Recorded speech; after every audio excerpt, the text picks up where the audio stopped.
United Airlines pre-announced this morning.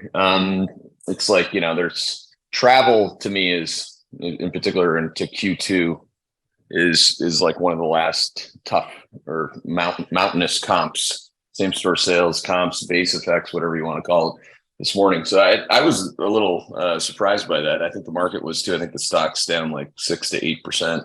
Yeah.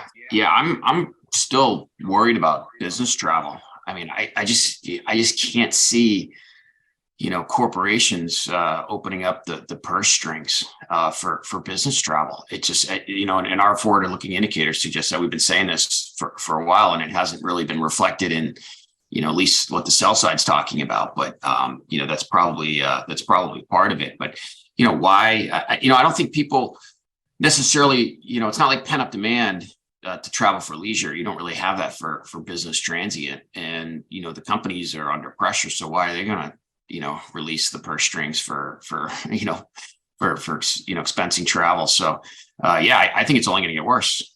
Yeah, I don't. I mean, this corporate that yesterday we tried to go where the conversation, where our meeting goes, which is how we do it, especially with Steiner on these topics. And everyone did a really good job, but we didn't even talk about that. Like, we didn't talk about, like that. That's almost like nonlinearity 101, business travel.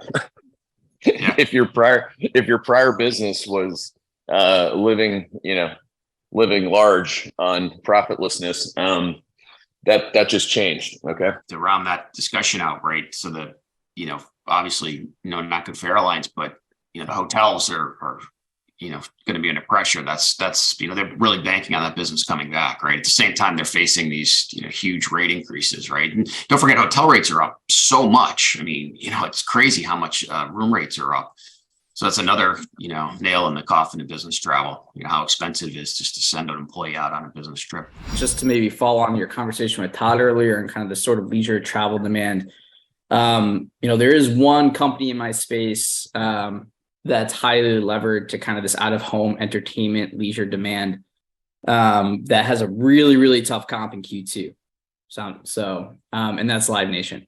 And so obviously I can only speak to Live Nation specifically, but as we've talked about a lot, the timing of the reopening last year, especially as it relates to live events, they're very organizationally complex in terms of getting some of the larger events on sale, and you have to go out on hold 6 to 12 months in some cases.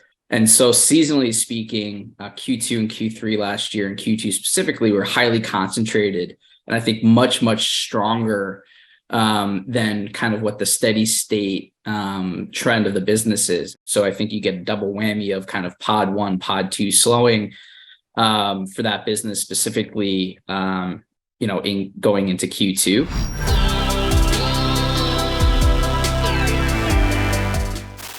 Hey there, Hedgeye Nation, or if you're not part of Hedgeye Nation, thanks for watching Hedgeye on YouTube. If you haven't already, make sure to click on the button below there. Subscribe to our YouTube page. You can also follow the link in the description to our website to get even more great investing content.